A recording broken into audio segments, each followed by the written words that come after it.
नमस्कार दोस्तों, आप सभी का स्वागत है अपने इस YouTube channel exam master DSP में। दोस्तों, आज से हम साइंस में RRB, LP, technician, group D, NTPC जैसे रेलवे के अन्य एग्जाम में विगत वर्षों में पूछे गए प्रश्नों को देखने वाले हैं। अगर आप प्रत्येक दिन मेरे साथ 20 प्रश्नों को रिवाइज करते हैं तो यकीन मानिए आपको एग्जाम तक काफ़ी प्रश्न रिवाइज हो जाएंगे और आप सक्सेस की ओर आगे बढ़ते चले जाएंगे। तो दोस्तों, आप इस वीडियो में शुरू से अंत तक बने रहें और यदि आपको ये वीडियो पसंद आता है तो प्लीज़ लाइक करें और कमेंट करके जरूर बताएं। और दोस्तों, यदि आप इस चैनल पर नए हैं तो चैनल को सब्सक्राइब करना बिल्कुल भी नहीं भूलिएगा। चलिए प्रश्नों की शुरुआत करते हैं। पहला प्रश्न है, किसी वस्तु पर किया गया कार्य निम्नलिखित में से किस पर निर्भर नहीं करता है?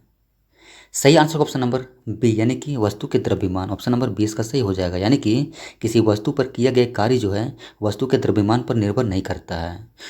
किसी वस्तु की गतिज ऊर्जा 120 जूल है और इसका द्रव्यमान 15 केजी है, तो वस्तु का वेग ज्ञात करें। दोस्तों, इस तरह के प्रश्नों में देखिएगा कि ऑप्शन जो है सेम दिया हुआ है ना, सेम दिया हुआ है। इसमें केवल यूनिट का अंतर है, तो हमको पता करना है कि वेग का यूनिट क्या होता है। इसका यूनिट क्या होता है, तो मीटर प्रति सेकेंड होता है, यानी कि ऑप्शन नंबर 20 का सही हो जाएगा। दोस्तों, अगर इसको सॉल्व करना चाहेंगे तो गतिज ऊर्जा का फॉर्मूला क्या होता है? 120 दिया हुआ है, गतिज ऊर्जा बराबर होता है 1/2 mv²। अब हो जाएगा 120 बराबर 1/2 गुने मास कितना दिया हुआ है, 15 केजी दिया हुआ है, गुना v²। 15 से कट जाएगा, है ना, 8×16 हो जाएगा, मल्टीप्लाई करेंगे तो यानी v² बराबर हो जाएगा 16। तो भीख मान कितना हो जाएगा? भीख मान हो जाएगा 4। ऑप्शन नंबर 20 का सही हो जाएगा। अगला प्रश्न देखते हैं।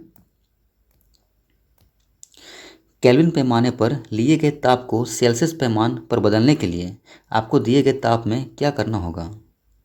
तो ऑप्शन नंबर ए इसका सही हो जाएगा, यानी कि 273 घटाना होगा, है ना। ऑप्शन नंबर इसका सही हो जाएगा। और दोस्तों, सेल्सियस से केल्विन बदलने के लिए क्या करना पड़ता है, तो 273 जोड़ना पड़ता है, इसे भी याद रखिएगा। अगला प्रश्न है, दिए गए परिपथ में खाली स्थान का प्रवाह वामावर्त होता है। ऑप्शन नंबर डी इसका सही हो जाएगा, यानी कि इलेक्ट्रॉनों। ऑप्शन नंबर डी इसका सही हो जाएगा, है ना, यानी कि परिपथ में इलेक्ट्रॉनों का प्रवाह जो होता है वामावर्त होता है। दोस्तों, विद्युत परिपथ में विद्युत धारा का प्रवाह जो होता है इलेक्ट्रॉन के प्रवाह के विपरीत दिशा में होती है, यानी कि विद्युत धारा के प्रवाह की दिशा जो होती है इलेक्ट्रॉन के प्रवाह के वामावर्त दिशा में होती है। अगला प्रश्न है, खाली स्थान तत्वों की विशेषताओं से संबंधित आवर्ती विशेषता नहीं है। ऑप्शन नंबर ए इसका सही हो जाएगा, यानी कि न्यूट्रॉन प्रोटॉन का अनुपात। ऑप्शन नंबर ए इसका सही हो जाएगा, यानी कि न्यूट्रॉन प्रोटॉन का अनुपात जो है तत्वों की विशेषताओं से संबंधित आवर्ती विशेषता नहीं है। जबकि दोस्तों, इलेक्ट्रॉन बंद की बात करें तो यह जो है आवर्त में परमाणु क्रमांक बढ़ने के साथ बढ़ता है। वहीं हम इलेक्ट्रॉन धनात्मकता की बात करें तो यह जो है कम होती है और परमाणु आकार जो होती है यह घटती है ना, इसे याद रखिएगा। अगला प्रश्न है, खाली स्थान एक थर्मोप्लास्टिक पॉलीमर नहीं है।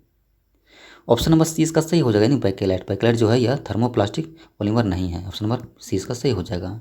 बाकी पीवीसी, टेफ्लॉन और पॉलीस्टीरीन ये जो है थर्मोप्लास्टिक पॉलीमर के अंतर्गत आते हैं।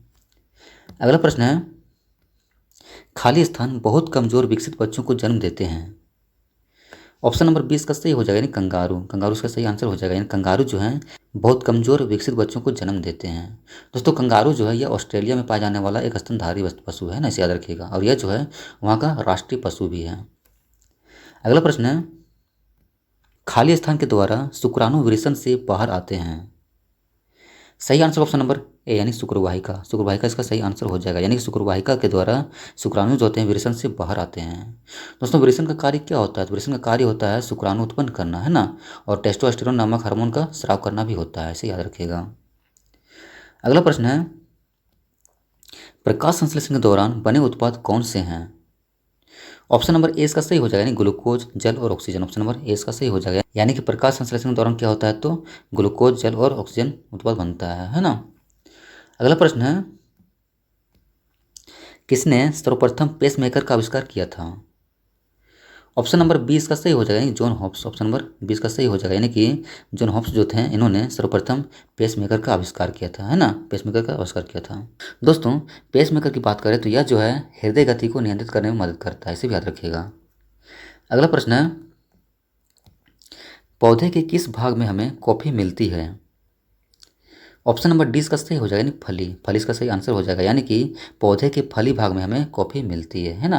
दोस्तों, यह प्रश्न बनता है कि कॉफ़ी में कैसा पदार्थ पाया जाता है, तो कैफीन नामक पदार्थ पाया जाता है, इसे याद रखिएगा।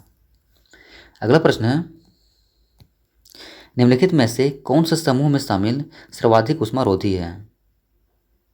सही आंसर ऑप्शन नंबर बी यानी कि प्लास्टिक, एबोनाइट, कागज, कपास, बैकेलाइट, शुष्क हवा और रबड़, यानी ऑप्शन नंबर 20 का सही हो जाएगा। यानी कि ये सब जो हैं ये उष्मारोधी के अंतर्गत आते हैं, है ना। अगला प्रश्न है, वस्तु के प्रतिबिंब की ऊंचाई से वस्तु की ऊंचाई का अनुपात क्या कहलाता है? सही आंसर ऑप्शन नंबर डी यानी कि रेखीय आवर्धन, ऑप्शन नंबर डी इसका सही हो जाएगा। यानी कि वस्तु के प्रतिबिंब की ऊंचाई से वस्तु की ऊंचाई का अनुपात क्या होता है? तो रेखीय आवर्धन कहलाता है।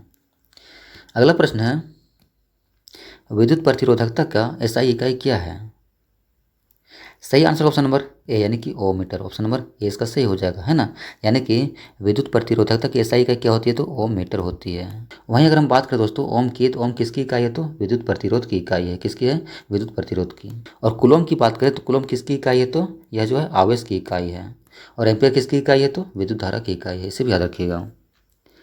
अगला प्रश्न है, सूर्य की ऊर्जा का स्रोत क्या है? ऑप्शन नंबर सी इसका सही हो जाएगा, यानी नाभिकीय संलयन, ऑप्शन नंबर सी इसका सही हो जाएगा। यानी कि सूर्य की ऊर्जा का स्रोत क्या है? तो नाभिकीय संलयन है। अगला प्रश्न है, 25 ग्राम में सल्फ्यूरिक अम्ल के कितने मोल होते हैं? क्या बोल रहा है? मोल बताना है ना। दोस्तों देखिए सल्फ्यूरिक अम्ल दिया हुआ है, इसका फॉर्मूला क्या होता है? इसका फॉर्मूला होता है H2SO4 होता है ना। इसका अनुभार क्या हो जाएगा? तो अनुभार देखिए हाइड्रोजन परमाणु त्रिभुवन कितना होता है? तो 1 होता है, इसको 2 से मल्टीप्लाई कर देंगे, प्लस सल्फर कितना होता है? तो 16 32 32 हो जाएगा, है ना। प्लस ऑक्सीजन, ऑक्सीजन कितना होता है? तो 8 16 यानी 16 हो जाएगा, प्लस 16 हो जाएगा इंटू 4 हो जाएगा, है ना। यानी 2 हो जाएगा प्लस 32 प्लस 64 कितना हो जाएगा? 60 30 90 90 96 2 98 98 ग्राम हो जाएगा। मोल का फॉर्मूला क्या हो जाएगा दोस्तों? तो पदार्थ का ग्राम में भार बटा पदार्थ का अनुभार, है ना। तो पदार्थ का ग्राम में भार कितना दिया हुआ है? तो 25 ग्राम दिया हुआ है ना। और अनुभार कितना दिया हुआ है? तो 98। इसको हम डिवाइड करेंगे कितना आ जाएगा? 0.255, ऑप्शन नंबर डी इसका सही हो जाएगा, है ना। अगला प्रश्न है, इलेक्ट्रॉनिक विन्यास 2 और 6 वाले तत्व की पहचान करें। ऑप्शन नंबर बी इसका सही हो जाएगा, यानी कि ऑक्सीजन। दोस्तों ऑक्सीजन की बात करें तो इसका परमाणु संख्या कितना होता है? तो 8 होता है, जिसमें से इसका इलेक्ट्रॉनिक विन्यास का जाएगा 2 और 6 हो जाएगा, है ना। ऑप्शन नंबर बी इसका सही हो जाएगा। अगला प्रश्न है, एक परमाणु में न्यूट्रॉनों की संख्या किसके बराबर होती है? ऑप्शन नंबर 20 का सही हो जाएगा, यानी कि द्रव्यमान संख्या माइनस परमाणु की संख्या, ऑप्शन नंबर 20 का सही हो जाएगा। यानी कि न्यूट्रॉन की संख्या किसके बराबर होती है? तो द्रव्यमान संख्या माइनस परमाणु की संख्या। यानी फॉर्मूला क्या हो जाएगा दोस्तों? तो न्यूट्रॉन संख्या बराबर हो जाएगा द्रव्यमान संख्या, इसको करते हैं ए से डिनोट करते हैं, माइनस परमाणु संख्या यानी कि जेड हो जाएगा। दोस्तों यहाँ पर हम जेड को प्रोटोनों की संख्या भी बोलते हैं, इसे भी याद रखिएगा, है ना। अगला प्रश्न है, परमाणु के भीतर न्यूट्रॉन द्वारा प्रोटॉन पर आरोपित बल क्या कहलाता है? सही आंसर ऑप्शन नंबर ए यानी कि नाभिकीय बल, ऑप्शन नंबर ए इसका सही हो जाएगा। यानी कि परमाणु के भीतर न्यूट्रॉन द्वारा प्रोटॉन पर आरोपित बल जो है नाभिकीय बल कहलाता है ना। अगला प्रश्न है और अंतिम प्रश्न है, परमाणु बलों के सिद्धांत की खोज किसने की थी? सही आंसर ऑप्शन नंबर ए यानी कि Hideki Yukawa, option number A इसका सही हो जाएगा। यानी कि परमाणु बलों के सिद्धांत की खोज किसने की थी? तो हिदेकी युकावा ने की थी। वहीं हम बात करें दोस्तों एस.एन. बोस की, तो इन्होंने किसकी खोज की थी? इन्होंने खोज की थी बोसोन कण की, है ना। और जैसी बोस की बात करते हैं, इन्होंने किसकी खोज की थी? तो क्रेस्कोग्राफ की खोज की थी। किसकी की थी? क्रेस्कोग्राफ, इसे याद रखिएगा, है ना। वहीं हम बात करें दोस्तों जे थॉम्सन की, तो इन्होंने जो है इलेक्ट्रॉन की खोज किए थे। किसके किए थे? तो इलेक्ट्रॉन की खोज किए थे, है ना। इलेक्ट्रॉन की खोज किए थे। तो दोस्तों मेरे सारे प्रश्न खत्म हो चुके हैं। उम्मीद करता हूँ कि आपको वीडियो पसंद आया होगा। पसंद आए प्लीज़ लाइक करें और कमेंट करके जरूर बताएं। चलिए फिर मिलते हैं नेक्स्ट वीडियो में।